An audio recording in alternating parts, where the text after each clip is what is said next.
जय हिंद दोस्तों। तो जैसा कि हम लोगों ने एक सीरीज स्टार्ट किया हुआ अपने चैनल पर, और इस सीरीज में हम लोगों ने हर एक मैथ के इंपॉर्टेंट चैप्टर का सारा इंपॉर्टेंट टाइप कवर किया है। और ऑलरेडी हम लोगों ने अपने चैनल पर बहुत सारा चैप्टर जैसे कि percentage, profit loss, average, CISI, आपका LCM SCF नंबर सिस्टम, इन सारे चैप्टर को कवर कर लिया है और इन सभी चैप्टर का सारा इंपॉर्टेंट टाइप भी देख लिया है। सो आज की इस वीडियो में जो कि बहुत सारे लोग डिमांड कर रहे थे, स्पीड, टाइम एंड डिस्टेंस, तो मेरे से जितना हो पाया है मैंने यहाँ पर कोशिश किया आपको समझाने का। और क्योंकि यहाँ पर एक बहुत बड़ा क्लास तो नहीं ले सकता हूँ, बट हाँ जितना हो सकता है मैंने यहाँ पर कोशिश किया समझाने का। तो इस वीडियो को पूरा एंड तक देखिएगा। जिनको भी स्पीड, टाइम एंड डिस्टेंस समझ नहीं आ रहा है, इस वीडियो को देखने के बाद आपको जरूर से ही समझ में आने वाला है। सो गाइस, आज हम लोग स्टार्ट कर रहे हैं स्पीड, टाइम, डिस्टेंस, ठीक है। और इसमें हम लोग सारा इंपॉर्टेंट टाइप कवर करने वाले हैं, जो भी एग्जाम से रिलेटेड इंपॉर्टेंट है, जैसे कि SSC GD, UP पुलिस या जो भी कॉम्पिटिटिव एग्जाम होता है, उसमें अभी जो करंट के टाइम पे एडिक्वेटी सवाल पूछ रहा है, वो सारा टाइप इसमें आपको देखने को मिल जाएगा। और इसमें मैंने यहाँ पर बेसिक से भी समझाया है कि जिसको कि अगर टाइप समझ नहीं आया तो वो बेसिक के थ्रू भी उसको समझ सकता है, और उससे रिलेटेड अगर आगे पीछे करके भी सवाल दिया तो आप बना पाओगे, ठीक है। तो जो सबसे पहले स्टार्टिंग करते एक बेसिक से कि बेसिकली स्पीड, टाइम, डिस्टेंस होता क्या है, तो आपको पता होगा कि थोड़ा सा हम यहाँ पर इंग्लिश और हिंदी दोनों का ही यूज़ करेंगे। तो आपको एक पता है कि एक फॉर्मूला होता है, डिस्टेंस बराबर स्पीड इनटू टाइम, ठीक है। एक ये फॉर्मूला होता है। और अगर हम लोग यहाँ पर स्पीड का बात करेंगे तो यहाँ पर देखो कि ये वाला स्पीड है ना, तो ये जो इनटू में टाइम है ये इधर आकर डिवाइड हो जाता है, मतलब इसी से आप सारा फॉर्मूला निकाल सकते हो। तो जैसे कि अगर मेरे को स्पीड निकालना है तो डिस्टेंस तो इधर ही रहेगा, ये टाइम नीचे आके डिवाइड हो जाएगा, तो यहाँ पर क्या हो जाएगा, डिस्टेंस बाय टाइम, ठीक है। और अगर मेरे को यहाँ पर टाइम निकालना रहेगा तो टाइम क्या हो जाएगा, टाइम इधर ही छूट जाएगा, डिस्टेंस बाय स्पीड हो जाएगा, डिस्टेंस बाय स्पीड हो जाएगा, ठीक है। तो और यहाँ पर मैं एक और बात बता देता हूँ कि यहाँ पर थोड़ा हिंदी मीडियम वाले और इंग्लिश मीडियम थोड़ा आप लोग थोड़ा मैनेज करिएगा। डिस्टेंस मतलब होता है दूरी, स्पीड मतलब होता है गति, टाइम मतलब होता है समय, इतना तो बेसिक सबको पता होगा। तो यही बेसिकली 3 फॉर्मूला होता है और इसी पे पूरा चैप्टर डिपेंड करता है, ठीक है। बस आगे पीछे क्या क्या घुमा के सवाल पूछता है आपको आगे पता चलेगा, बट हाँ बेसिक जो होता है वो आपका यही होता है। इसको समझाने से पहले मैं यहाँ पर थोड़ा सा बेसिक और बता देना चाहता हूँ कि इस तरह का क्वेश्चन आप लोग को देखने को मिला ही होगा। अगर समय का अंतर दिया हो तब दूरी का फॉर्मूला क्या होता है, मतलब डिस्टेंस कैसे हम लोग निकालेंगे। और अगर यहाँ पर टोटल टाइम दे दिया है उस केस में यहाँ पर डिस्टेंस कैसे निकालेंगे। तो इस तरह का सवाल दिया रहेगा आपको। देखो एक हम यहाँ पर इसको एक क्वेश्चन से समझाते हैं, ठीक है। जैसे कि मान लो कि ये एक क्वेश्चन है कि एक ट्रेन शहर A से B की ओर 60 किलोमीटर प्रति घंटा की गति से जाती है और B मतलब शहर B से A की ओर 40 किलोमीटर की गति से वापस आती है, तो आने जाने का कुल समय 5 घंटा है। तो शहर A से B की कुल दूरी ज्ञात करें, ठीक है ना। मतलब इस तरह का सवाल आप देखे ही होंगे कि बोलने का मतलब क्या है कि शहर A से B 60 का स्पीड से गया और वापस से जब B से A आया तो 40 का स्पीड से आया, और उसको टोटल आने और जाने में टोटल 5 घंटा लगा है, ठीक है। तो A से B का दूरी कितना है, मतलब शहर A से शहर B के बीच का दूरी कितना है, तो वो आपको निकालना है। सो यहाँ पर जो फॉर्मूला दिया हुआ है x, y और यहाँ पर t, बस 3 ही चीज़ है ना। x और y यहाँ पर क्या है, स्पीड है, और यहाँ पर t क्या है, समय का अंतर यानी कि डिफरेंस ऑफ टाइम है, ठीक है, जो कि मिनट में यहाँ पर रहेगा, ठीक है। तो आप यहाँ पर मेरे को बताओ कि जब भी कुछ अंतर बोलता है तो अंतर का मतलब क्या होता है, माइनस। तो इसीलिए यहाँ पर ये जो x और y जो स्पीड दिया हुआ उसको यहाँ पर माइनस कर देंगे, और यहाँ पर t जो है यहाँ पर दोनों टाइम का बीच का अंतर यानी कि डिफरेंस यहाँ पर डालेंगे। उसी प्रकार से यहाँ पर भी x और y जो है ना वो स्पीड ही है, लेकिन यहाँ पर अगर कुल समय दिया रहेगा माने कि टोटल टाइम दिया रहेगा तो यहाँ पर हम ये जो x प्लस वाई कर देंगे, और ये जो t है यहाँ पर टोटल टाइम यहाँ पर ऐड कर देंगे। अब यहाँ पर इस क्वेश्चन को इस वाले फॉर्मूले से मैं करके बताता हूँ, ठीक है। तो यहाँ पर आप देखो कि x क्या है, मेरा पहला जो स्पीड दिया था वो कितना था, 60 था, दूसरा जो स्पीड कितना था, 40 था, और टोटल टाइम जो कि कुल समय दिया हुआ कितना, 5 घंटा। तो अब इस वाले पे फॉर्मूला बैठा सकते हैं ना, x into y, x plus y into t. तो यहाँ पर x और y को यहाँ पर गुना कर देंगे और x प्लस वाई को जोड़ देंगे क्योंकि यहाँ पर टोटल टाइम बोला है, और इंटू 5 ये क्या है, 5 घंटा है। तो आप देखोगे कि यहाँ पर 5 घंटा है। अगर यहाँ पर मिनट में दिया रहेगा, अगर यहाँ पर मान लो 5 मिनट दिया रहता तो हम यहाँ पर 5 मिनट तो करते ही बटे 60 कर देते, क्योंकि आप देखोगे कि यहाँ पर x और y जो है वो किलोमीटर पर आवर में है, तो आप मिनट में कैसे निकाल सकते हो, मिनट में तो निकालना नहीं होगा। यहाँ पर घंटा में दिया हुआ था इसीलिए हम यहाँ पर 5 से जस्ट मल्टीप्लाई कर दिया। अगर यहाँ पर 5 मिनट रहता तो हम यहाँ पर इसको घंटा में करने के लिए 60 से भाग कर देते हैं, ठीक है। तो आपको ये चीज़ भी ध्यान देना है।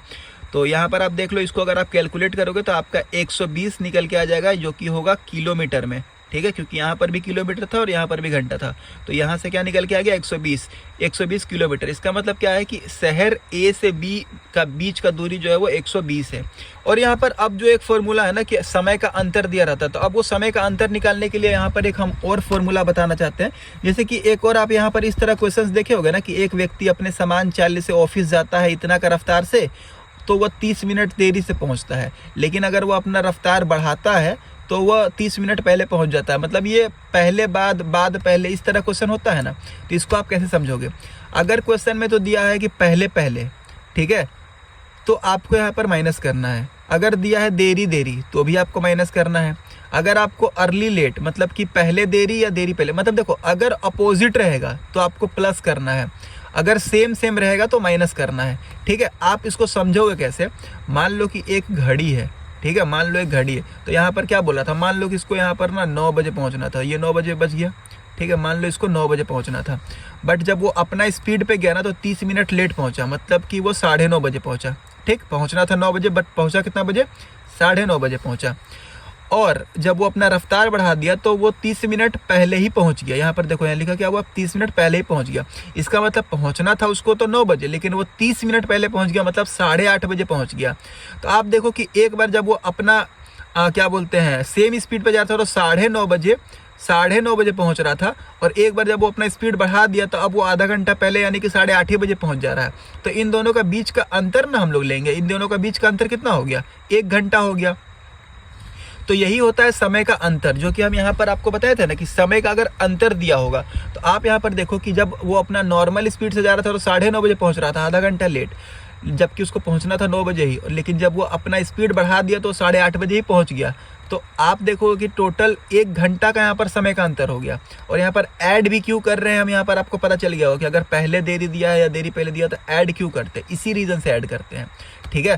तो आप यहाँ पर देखो कि ये समय का अंतर वाला सवाल है और इसको हम लोग इस वाले फॉर्मूले से आराम से बना सकते हैं। तो क्वेश्चन हम पढ़ते हैं कि एक व्यक्ति अपने समान चाल से 15 किलोमीटर का स्पीड से जाता है तो वह 30 मिनट देरी से पहुंचता है। वह अगर अपनी समान गति में 5 किलोमीटर बढ़ा देता है, आपको यहाँ पर ध्यान देना है कि यहाँ पर 5 किलोमीटर दूरी स्पीड नहीं दिया हुआ है, यहाँ पर बोल रहा है कि ये जो पहले जो स्पीड था ना उसमें अब 5 किलोमीटर बढ़ा दिया है तो वह 30 मिनट पहले पहुंच जाता है। तो ऑफिस की दूरी, जैसा कि आपको बताया था कि इस वाले फॉर्मूले से, ये दोनों फॉर्मूले से डिस्टेंस ही निकलता है, दूरी ही निकलता है। तो यहाँ पर भी हम लोग डिस्टेंस ही निकाले थे और यहाँ पर भी देखो कि यहाँ पर डिस्टेंस ही निकालना है कि घर से उसका ऑफिस का दूरी। तो आप देखोगे कि यहाँ पर एक्स जो है वो 15 किलोमीटर है स्पीड आपका, जो एक्स और वाई क्या था, स्पीड था ना, तो पहला स्पीड कितना है 15 किलोमीटर पर आवर और दूसरा स्पीड क्या है 5 किलोमीटर बढ़ जाता है, मतलब पहले था 15 अब 5 बढ़ गया तो कितना हो गया 20 किलोमीटर पर आवर। तो और यहाँ पर समय का अंतर दिया हुआ आपको, जैसा कि हम यहाँ पर समझाएं कि यहाँ पर 30 मिनट बाद पहुंचा और 30 मिनट पहले पहुंचा, तो टोटल 1 घंटा समय का अंतर कितना हो गया 1 घंटा, 30 मिनट बाद 30 मिनट पहले, तो टोटल जो अंतर हो गया वो 60 मिनट का अंतर हो गया दोनों समय के बीच का। तो ये वाले फॉर्मूले पे हम लोग बैठा सकते हैं कि कभी भी अंतर दिया रहेगा तो हम लोग माइनस यूज करते हैं, नाम से ही पता चल रहा है ना अंतर मतलब माइनस, तो ये याद करने के लिए बता रहे हैं आपको। और कुल दिया रहेगा तो ऐड कर देना, फॉर्मूला बिल्कुल सेम रहेगा। 15 × 20 और यहाँ पर x - y कर देंगे, दोनों का डिफरेंस तो 5। और यहाँ पर देखो ये 60 मिनट था ना, जैसा कि हम यहाँ पर ही बताए थे कि अगर मिनट में दिया रहेगा तो आपको 60 से भाग करना है, क्योंकि आप देखोगे कि यहाँ पर किलोमीटर पर आवर में है तो आपको यहाँ पर आवर में ही समय लिखना पड़ेगा। तो ये 60 मिनट में था तो 60 से डिवाइड कर दिए ताकि ये आवर में आ जाए, और इसको आप सॉल्व करोगे तो आपका 60 किलोमीटर दूरी निकल के आ जाएगा। इसका मतलब कि उस आदमी का घर से ऑफिस का जो दूरी था ना वो 60 किलोमीटर था। तो इस तरह का जो भी सवाल होता है, आई थिंक आपको अब कोई भी डाउट नहीं रह गया होगा कि जब भी आपको इस तरह का दिया रहेगा कि कोई स्पीड दे देगा और समय का अंतर दे देगा तो आप इस वाले फॉर्मूले पे डिस्टेंस निकाल सकते हो। और अगर आपको कोई 2 स्पीड दिया रहेगा और कुल टाइम भी दे देगा, मतलब पहला स्पीड दूसरा स्पीड दोनों स्पीड भी दे देगा और अगर टोटल टाइम भी दे देगा, और उस केस में अगर डिस्टेंस पूछेगा तो आप इस वाले फॉर्मूले पे बनाना। हम दोनों फॉर्मूला का यूज़ करके क्वेश्चंस बता दिए हैं और ये भी आपको समझा दिए हैं जल्दी बात जल्दी का क्या सीन रहता है, ठीक है। अब हम लोग यहाँ पर देख सकते हैं औसत गति, जिसका कि जो हम लोग का जो टॉपिक ही था औसत गति निकालने का कि वो क्या होता है। तो एक तो आपका औसत गति का ये फॉर्मूला होता है, ये सबको पता होगा, 2 × x × y + x + y, ठीक है ना। तो ये फॉर्मूला होता है। तो इसको हम एक नॉर्मली एग्जांपल समझाएं कि एक कार जो है वो A से B जो है वो इतना का रफ्तार से जाता है और बी से ए वापस जो आता है वो इतना का रफ्तार से आता है। तो यहाँ पर देखो आपको कोई टाइम वाइम नहीं दिया हुआ है, ठीक ना, यहाँ पर आपको कोई टाइम नहीं दिया हुआ है। तो उस केस में आपको बस यहाँ पर क्या देगा, कभी भी औसत गति निकालने बोलेगा ना तो आपको बस 2 स्पीड ही दिया रहेगा। सो आप यहाँ पर देखो कि ए से बी का जो स्पीड है वो इतना है और बी से ए का जो स्पीड है वो इतना है। तो यहाँ पर इस वाले फॉर्मूले पे हम लोग डायरेक्ट पुट कर देंगे 2 इंटू एक्स इंटू वाई और इन दोनों को ऐड करके x प्लस वाई, तो आपका इतना निकल के आ जाएगा। ठीक है, एक और जो यहाँ पर एवरेज स्पीड का ही फॉर्मूला होता है और इस पे ही ज़्यादातर सवाल बनता है। इस पे तो बनता ही है लेकिन इस पे भी बहुत बनता है, तो मैंने यहाँ पर बस ऐड कर दिया। आप इसको भी ध्यान देना, बहुत मोस्ट इंपॉर्टेंट सवाल है। ठीक है, एवरेज स्पीड यानी कि औसत गति क्या होता है, total distance by total time, मतलब कि कुल दूरी बटे कुल समय। आपको पता है ना कि स्पीड बराबर क्या होता है, डिस्टेंस बाय टाइम। गति बराबर क्या होता है, दूरी बटे समय। अगर एवरेज स्पीड का बात करते हैं तो टोटल डिस्टेंस यानी कि कुल दूरी तो डिवाइडेड बाय टोटल टाइम यानी कि कुल समय। अब इस पे देखो एक क्वेश्चन हम यहाँ पर समझाने का प्रयास किए हैं। ठीक है, क्वेश्चन लिखने में बहुत टाइम लगता है तो बस हम ऐसे समझा है कि इस तरह क्वेश्चन आप देखे भी होंगे कि मान लो एक बंदा सफ़र कर रहा है तो वो पहला 40 किलोमीटर जो अपना है ना, एक कोई भी मान लो कि यहाँ से दिल्ली जाना है तो दिल्ली जाने में पहला जो 40 किलोमीटर वो चला ना, वो इतना का स्पीड से चला, 10 किलोमीटर प्रति आवर से। फिर उसके बाद का जो 60 किलोमीटर है ना वो इतना का स्पीड से चला और उसके बाद का जो 50 किलोमीटर है वो इतना का स्पीड से चला। ठीक है, और आपको इस केस में बोल देगा कि आपको निकालना है औसत गति। ठीक है, तो औसत गति मतलब क्या होता है, total distance by total time यानी कि कुल दूरी बटे कुल समय। तो आप देखोगे कि यहाँ पर 60 40 60 50 इसको आप टोटल लिखोगे तो आपका कुल दूरी नहीं निकल के आ जाएगा। बट इस तरह का सवाल में बस कैच क्या देता है ना कि आपको ना अगर यहाँ पर स्पीड निकालने बोला तो डिस्टेंस और टाइम देता तो आप तो सिंपली ही निकाल लेते, बट यहाँ पर डिस्टेंस तो देगा लेकिन आपको टाइम नहीं देगा, आपको स्पीड ही दे देगा। तो आपको कैसे निकालना वो देखो। आपको पता है ना कि जो समय होता है यानी कि टाइम होता है उसका स्पीड क्या होता है, डिस्टेंस बाय स्पीड यानी कि दूरी बटे गति, और यही आपको निकालना है। दूरी और गति तो दिया ही हुआ है आपको, दूरी और गति, और आपको टोटल टाइम निकालना है। तो आप देखोगे कि पहला जो आपका 40 किलोमीटर था वो 10 का स्पीड से गया यानी कि दूरी बटे गति यानी कि डिस्टेंस बाय स्पीड। तो इससे मेरा टाइम नहीं निकल के आ जाएगा, निकल के आ जाएगा पहला जितना हमको समय लगा। उसी प्रकार से दूसरा जो 60 किलोमीटर है वो 15 का स्पीड से गया तो यहाँ से भी मेरा टाइम निकल के आ जाएगा, और 50 किलोमीटर 25 का रफ्तार से गया तो यहाँ से मेरा टाइम निकल के आ जाएगा। मतलब ये टाइम ये टाइम ये टाइम, इस तीनों से मेरा टाइम निकल के आ जाएगा जो कि हमको ये फॉर्मूला में चाहिए था। तो ऊपर का आप देखोगे तो 150 हो जाएगा, ये 4 और ये 2 आप काट के देखोगे तो 15 किलोमीटर पर आवर। तो ये आपका एवरेज स्पीड से रिलेटेड जितना भी क्वेश्चंस था मैंने यहाँ पर डील करने का प्रयास किया, और इससे बाहर आई थिंक कुछ नहीं आने वाला है। आप इसको बस अच्छे से समझ लेना और वीडियो ज़्यादा लंबा नहीं करेंगे। चोर पुलिस का सवाल जो कि आपको पता ही होगा कि SSC का फेवरेट सवाल है, तो इसको मैं यहाँ पर समझाने का प्रयास करता हूँ। एक पुलिस ने चोर को 300 मीटर दूरी से देखा, चोर भागने लगा और उसका जो चोर का जो स्पीड है ना वो 6 मीटर पर सेकंड है और पुलिस का जो स्पीड है वो 9 मीटर पर सेकंड है। तो कितने मिनट के बाद चोर पकड़ा जाएगा। बोलने का मतलब क्या है, कभी भी इस तरह का सवाल होगा ना तो आप देखना कि कभी भी पुलिस का जो रफ्तार होगा ना वो ज़्यादा होगा, चोर का रफ्तार कम होगा, तभी ना चोर पकड़ाएगा। अगर चोर ज़्यादा स्पीड से भाग गया तो कभी चोर पकड़ाएगा ही नहीं। ठीक है, और यहाँ पर दूरी दे देता है कि मान लो कि पुलिस यहाँ पर खड़ा था और चोर यहाँ पर खड़ा था और इन दोनों का बीच का जो डिस्टेंस था ना वो 300 मीटर था। तो ये जो आपका सापेक्ष चाल यानी कि रिलेटिव स्पीड है ना, ये आपका ट्रेन में भी काम करेगा। ठीक है, ये आपका क्या करेगा, ट्रेन में भी काम करेगा। ट्रेन में भी आपको देखे हो कि 2 ट्रेन एक दूसरे को पार कर रहा है, एक इधर साइड से जा रहा है, एक इधर साइड से जा रहा है, तो या तो दोनों सेम ही डायरेक्शन में जा रहा है। तो उसमें क्या होता है, कभी भी कोई 2 आदमी या 2 ट्रेन या 2 गाड़ी एक ही डायरेक्शन में जा रहा है, मतलब सेम ही डायरेक्शन में जा रहा है, तो उस केस में हम लोग क्या करेंगे, गति को माइनस कर देंगे यानी कि स्पीड माइनस करते हैं। ठीक है, और अगर अपोजिट डायरेक्शन में जा रहा है, एक दूसरे के विपरीत दिशा में जा रहा है, तो उस केस में हम लोग स्पीड को यानी कि गति को ऐड करते हैं। ठीक, अब यहाँ पर आप देखो कि पुलिस भी इधर ही भाग रहा है, चोर भी इधर ही भाग रहा है, क्योंकि जिस डायरेक्शन में चोर भागेगा उसी डायरेक्शन में ना पुलिस भागेगा। तो अब आप देखो कि ये अपना रफ्तार से भाग रहा है, ये अपना रफ्तार से भाग रहा है, लेकिन अभी तुरंत बताएं कि अगर दोनों एक ही डायरेक्शन में जा रहा है तो उस समय क्या करते हैं, स्पीड को माइनस करते हैं। यानी कि इसका अगर स्पीड 9 है और इसका अगर स्पीड 6 है तो इन दोनों को माइनस करेंगे, जिससे कि हम लोग को सापेक्ष गति निकल के आ जाएगा 3 मीटर पर सेकेंड। तो आपको इस तरह का सवाल है, बस करना क्या है कि ये जो डिस्टेंस दिया रहता है ना, ये जो डिस्टेंस दिया रहता है इसी डिस्टेंस को ये पुलिस को कवर करना होता है, जो कि रिलेटिव स्पीड से निकलता है।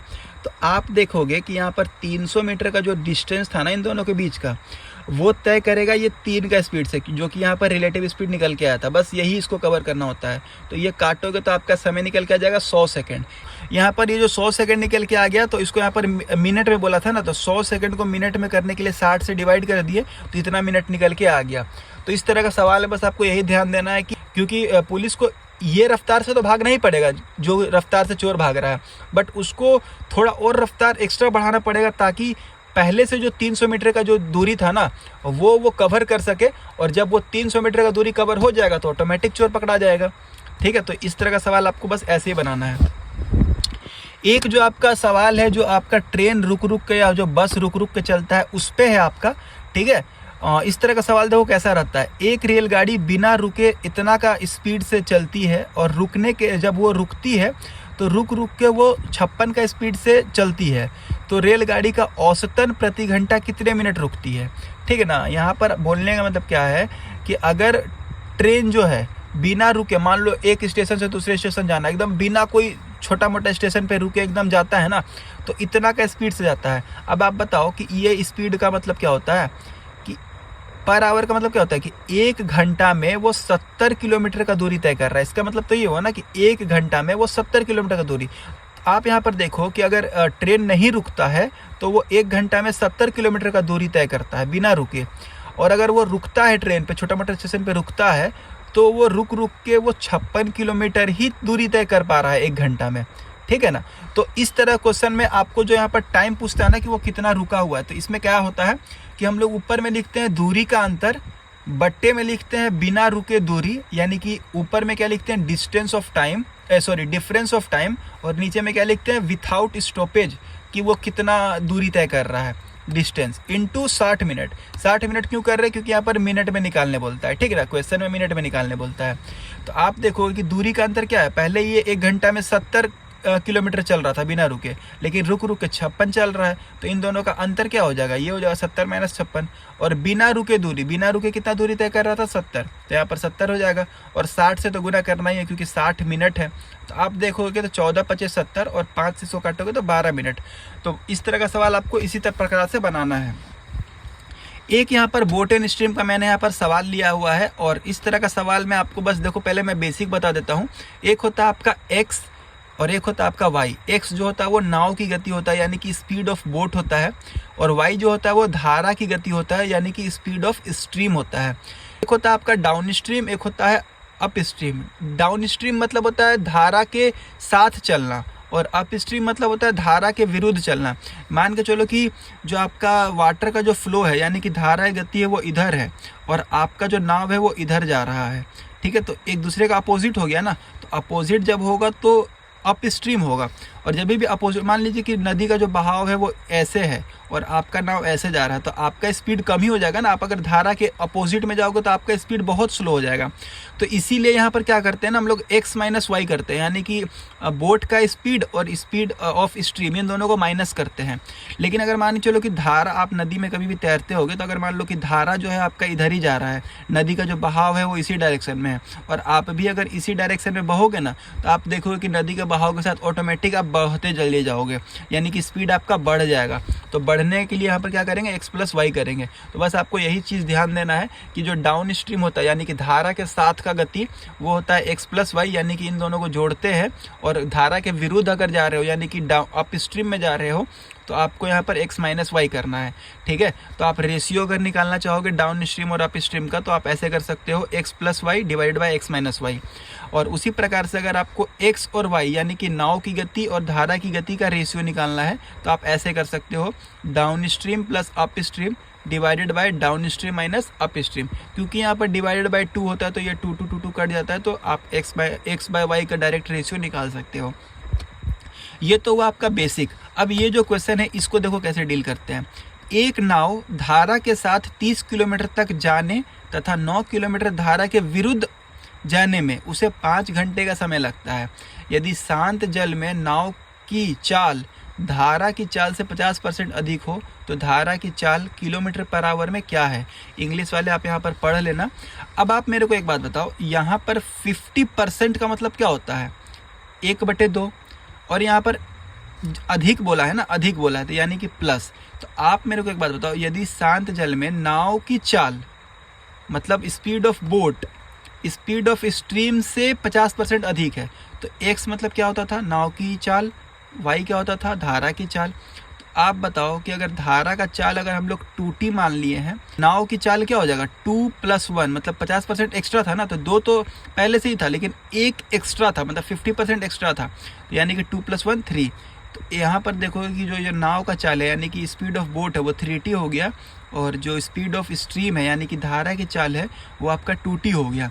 और अब आपको यहाँ पर ध्यान क्या देना है कि यहाँ पर जो डाउन स्ट्रीम था यानी कि धारा के साथ क्या होता है, x + y होता है, तो धारा के साथ x + y क्या हो जाएगा, 3 और 2 5t, और ये हो जाएगा अप स्ट्रीम यानी कि x - y, ये देखो x - y, तो ये क्या हो जाएगा 3t - 2t 1t। तो ये आपका धारा के साथ वाला स्पीड आ गया और ये आपका धारा के विरुद्ध यानी कि अपोजिट वाला में आ गया। ठीक है, दोनों निकल के आ गया। अब यहाँ पर क्वेश्चन पढ़ो, धारा के साथ कितना किलोमीटर गया था, 30 किलोमीटर गया था, तो 30 किलोमीटर गया था धारा के साथ यानी कि 5t का स्पीड से, ये डिस्टेंस हो गया, ये स्पीड हो गया। तो डिस्टेंस और स्पीड क्या होता है, हमेशा टाइम निकलता है, डिस्टेंस बाय स्पीड क्या होता है, टाइम। और दूसरा जो है आप देखोगे कि जो बाकी का जो 9 किलोमीटर है ना वो धारा के विरुद्ध गया था, तो ये जो 9 किलोमीटर का जो डिस्टेंस है ना धारा के विरुद्ध यानी कि अप स्ट्रीम में गया 1t का स्पीड से। तो देखोगे कि यहाँ भी डिस्टेंस बाय स्पीड है तो टाइम निकल के आएगा, यहाँ भी डिस्टेंस बाय स्पीड है तो टाइम निकल के आ जाएगा, और इन दोनों को जोड़ेंगे तो टोटल टाइम निकल के आ जाएगा, जो कि टोटल टाइम दिया हुआ है मेरे को 5 घंटा का समय लगता है, तो यहाँ पर हम लोग 5 लिख दिए। अब आप एलसीएम वगैरह लोगे तो 5t और 1t का तो 5t एलसीएम आएगा 30, और ये 5 यहाँ मल्टीप्लाई हो जाएगा तो 45, और ये जो 5 नीचे में आएगा ना वो इधर जाके गुना हो जाएगा तो 25t। तो आप यहाँ से सॉल्व करोगे तो t का वैल्यू कितना निकल के आ गया 3। और आपसे क्वेश्चन क्या पूछा है, धारा की चाल, तो धारा की चाल मतलब ये वाला निकालने बोल रहा है ना, स्पीड ऑफ स्ट्रीम यानी कि y, तो y था कितना 2t था, और t का वैल्यू जब 3 है तो 2t का वैल्यू कितना हो जाएगा 6 किलोमीटर पर आवर।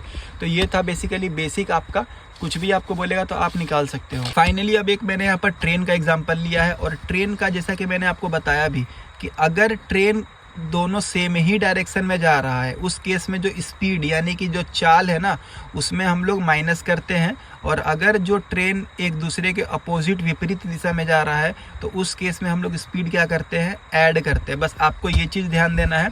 आप यहाँ पर इस तरह का क्वेश्चन देख लो कि क्वेश्चन क्या है कि 54 किलोमीटर पर आवर की चाल से चल रही एक रेलगाड़ी एक प्लेटफॉर्म और प्लेटफॉर्म पर खड़े एक आदमी को 36 सेकंड और 20 सेकंड में पार करती है।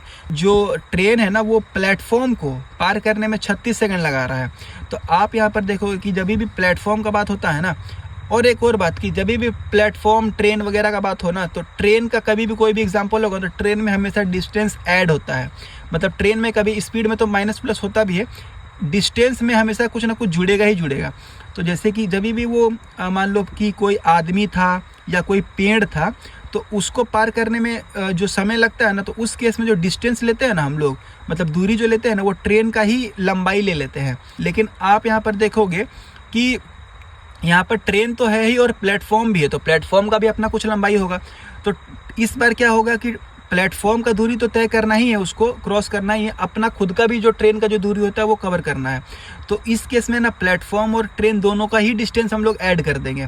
यहाँ पर आप देखो कि प्लेटफॉर्म और ट्रेन इन दोनों का जो दूरी है वो तय करने में 36 सेकंड लग रहा है, और प्लेटफॉर्म पर खड़े एक सिंगल आदमी को कवर करने में 20 सेकंड लग रहा है। तो आप देखो कि आदमी का बात कर रहा है ना, तो आदमी को क्रॉस करना मतलब ट्रेन का खुद का लंबाई को क्रॉस करना। आप देखो कि ट्रेन का जो लंबाई है वो अपने आप को क्रॉस करने में 20 सेकंड का समय लगा रहा है, और प्लेटफॉर्म और ट्रेन दोनों मिलाकर कवर करने में 36 लगा रहा है। तो हम लोग बोल सकते हैं ना कि P जो है आपका 16 सेकंड होगा, मतलब कि सिर्फ प्लेटफॉर्म को क्रॉस करने में 16 सेकंड का समय लग रहा है। इससे इसको माइनस कर देंगे, तो सिर्फ अगर प्लेटफॉर्म को क्रॉस करना होता तो 16 सेकंड लगता, लेकिन यहाँ पर ट्रेन खुद का भी लंबाई को क्रॉस कर रहा है तो उसका क्रॉस करने में 20 सेकंड लग रहा है, और दोनों को मिलाकर 36 लग रहा है। इसका मतलब प्लेटफॉर्म को क्रॉस करने में 16 सेकंड लगेगा। और आपसे पूछा गया है प्लेटफॉर्म की लंबाई, तो लंबाई मतलब डिस्टेंस, और डिस्टेंस होता है आपका स्पीड इनटू टाइम। तो स्पीड कितना दिया हुआ था, आप यहाँ पर देखो स्पीड दिया हुआ था 54 किलोमीटर पर आवर। और एक और बात की, कभी भी आपको किलोमीटर पर आवर से अगर मीटर पर सेकंड में जाना है तो हम लोग 5/18 से गुना करते हैं। क्या करते हैं, 5/18 से गुना करते हैं। तो आप देखोगे कि यहाँ पर किलोमीटर पर आवर में था और हमको मीटर पर सेकंड में चाहिए, क्योंकि आप देखोगे कि यहाँ पर कोई भी चीज़ सेकंड में है तो यहाँ पर मीटर पर सेकंड में करने के लिए आपको 5/18 से गुना करना पड़ेगा और इसका 15 मीटर पर सेकंड निकल के आ जाएगा। ठीक है। एक और बात कि अगर आपका अपोजिट दिया हुआ है, मीटर पर सेकंड से आपको किलोमीटर पर आवर में जाना है, तो आप क्या करोगे, 18 × 5 से गुना करोगे। अब ये होता कैसे है, कैसे हम याद रखें, ये किलोमीटर पर आवर क्या है, बड़ा है ना, और मीटर पर सेकंड क्या है, छोटा है। तो अगर आपको बड़ा से छोटा में जाना है तो देखो ऊपर में क्या रहेगा, छोटा रहेगा। और अगर ये मीटर पर सेकंड क्या होता है, छोटा होता है, किलोमीटर पर बड़ा होता है। तो अगर आपको छोटा से बड़ा में जाना है तो ऊपर में क्या होगा, बड़ा होगा। ठीक है, क्योंकि रहना तो 5 और 18 ही है, यहाँ भी 5/18, यहाँ भी 5/18, लेकिन ऊपर कौन रहेगा नीचे कौन रहेगा, कन्फ्यूजन होता है। तो अगर आपको छोटा से बड़ा में जाना है तो ऊपर में बड़ा रहेगा, और अगर बड़ा से छोटा में जाना तो ऊपर में क्या होगा, छोटा रहेगा। मतलब जिसमें जाना है वो आपका ऊपर में रहेगा। ठीक है। तो आप देखोगे कि यहाँ पर हम लोगों ने कितना निकाल के लेके आ गया, 15 मीटर पर सेकंड। तो आपका डिस्टेंस क्या होता है, स्पीड इनटू टाइम। तो स्पीड कितना था, 15 था, और टाइम कितना था, 16 सेकंड। तो आपका 240 मीटर लग गया। सो गाइस, कैसा लगा वीडियो नीचे कमेंट सेक्शन में जरूर से बताइएगा। और बाकी इसका जो पार्ट है जो कि percentage, profit loss, number system, LCM, HCF, average, CI SI, इन सारे का भी इंपॉर्टेंट टाइप ऑलरेडी चैनल पर डाला हुआ है, और एक प्लेलिस्ट में सारा कुछ अच्छे से मैंने यहाँ पर ऐड कर दिया है। तो आप उन प्लेलिस्ट को जरूर से देखिएगा, एग्जाम से पहले आपको बहुत ही हेल्प मिलने वाला है। और गाइस, आपको कैसा लगा वीडियो नीचे कमेंट सेक्शन में जरूर से बताइएगा। और आपके एग्जाम के लिए बेस्ट ऑफ लक, क्योंकि अभी मेरे को यहाँ पर ट्रेनिंग में जाना है। आपको पता है कि मेरा 16 तारीख से यहाँ पर सीआईएसएफ का ट्रेनिंग स्टार्ट हो रहा है। सो मेरे से जितना हो पाया मैंने यहाँ पर कोशिश किया है कि आपका इस बार एग्जाम अच्छा जाए। और जितना भी मेरे साथ जुड़े हुए हैं लोग, अलोन एस्पिरेंट का जो फैमिली है, और टेलीग्राम पे जुड़े हुए हैं, और इंस्टाग्राम पे, मैं चाहता हूँ कि सभी का एग्जाम निकले और सभी को एक अपना मन चाहा पोस्ट मिले। सो मैं यहाँ पर जितना हो सकता है कोशिश किया हूँ टेलीग्राम पे भी अच्छा से अच्छा कंटेंट प्रोवाइड करने का। और मैथ्स में भी बहुत लोगों को डाउट था, तो उसके लिए मैं खुद अपने से सारा इंपॉर्टेंट टाइप यहाँ पर कवर करने का प्रयास किया है। तो इस वीडियो को जरूर से लाइक करिएगा, और जितना हो सके उतना शेयर करिएगा, ताकि मेरे को भी मोटिवेशन मिले। और आप लोग का एग्जाम के लिए बेस्ट ऑफ लक। जय हिंद।